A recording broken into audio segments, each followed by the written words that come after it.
Hello guys, നമ്മളിന്നൊരു അടിപൊളിയായിട്ടുള്ള വറുത്തരച്ച തീയലുമായിട്ടാണ് വന്നിരിക്കുന്നത്. ആദ്യം തന്നെ നമ്മളൊരു പാൻ അടുപ്പത്ത് വെച്ച് പാൻ ചൂടാകുമ്പോൾ അതിലോട്ട് തേങ്ങ ഇട്ട് കൊടുത്തിട്ടുണ്ട്. തേങ്ങയുടെ കളർ മാറി വരുമ്പോൾ മുളക് പൊടി, മഞ്ഞൾപ്പൊടി, മല്ലിപ്പൊടി എന്നിവ ചേർത്ത് നന്നായിട്ട് തന്നെ അതിൻ്റെ കളറൊന്ന് മാറാൻ വരേക്കും നമുക്കൊന്ന് വഴറ്റി കൊടുക്കാം. എന്നിട്ട് അതിനുശേഷം നമ്മളതിൻ്റെ കളറൊന്ന് മാറി വരുമ്പോൾ ജീരകം ഇട്ട് കൊടുത്തിട്ടുണ്ട്. ഇനി നമ്മളതിലോട്ട് കുറച്ച് പുളിയും കൂടെ ഇട്ട് കൊടുക്കാം. ഓക്കെ, എന്നിട്ടത് വറുത്ത് മാറ്റി വയ്ക്കാം. ആ സമയം കൊണ്ട് നമ്മളൊരു പാൻ അടുപ്പത്ത് വെച്ച് പാൻ ഒന്ന് ചൂടായി വരുമ്പോഴത്തേക്കും അതിലോട്ട് നമ്മൾ എണ്ണ ഒഴിച്ചു കൊടുക്കാം. ഇനി ഇതിലോട്ട് നമ്മൾ കടുകിട്ട് കൊടുക്കാം.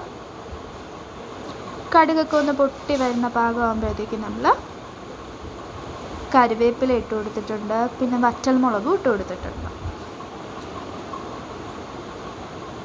ഇനി നമ്മൾ ഈ സമയം കൊണ്ട് നമ്മൾ നേരത്തെ എടുത്ത് വെച്ചിട്ടുണ്ടായിരുന്ന ചെറുള്ളിയും വെണ്ടയ്ക്കയും അതുപോലെ സവോളയും കൂടെ ഇട്ട് കൊടുക്കാം. കുറച്ച് ഉപ്പും കൂടെ ഇട്ട് കൊടുത്ത് നന്നായിട്ട് തന്നെ ഒന്ന് വഴറ്റിയെടുക്കാം. ഈ സമയം കൊണ്ട് എൻ്റെ ചാനൽ ഫസ്റ്റ് ടൈം കാണുന്ന ആരെങ്കിലും ഉണ്ടെങ്കിൽ ഒന്ന് സബ്സ്ക്രൈബ് ചെയ്യുക, ലൈക്ക് ചെയ്യുക. ഇഷ്ടപ്പെട്ടാൽ ഉണ്ടാക്കി നോക്കിയിട്ട് ഫീഡ്ബാക്ക് അറിയിക്കുക.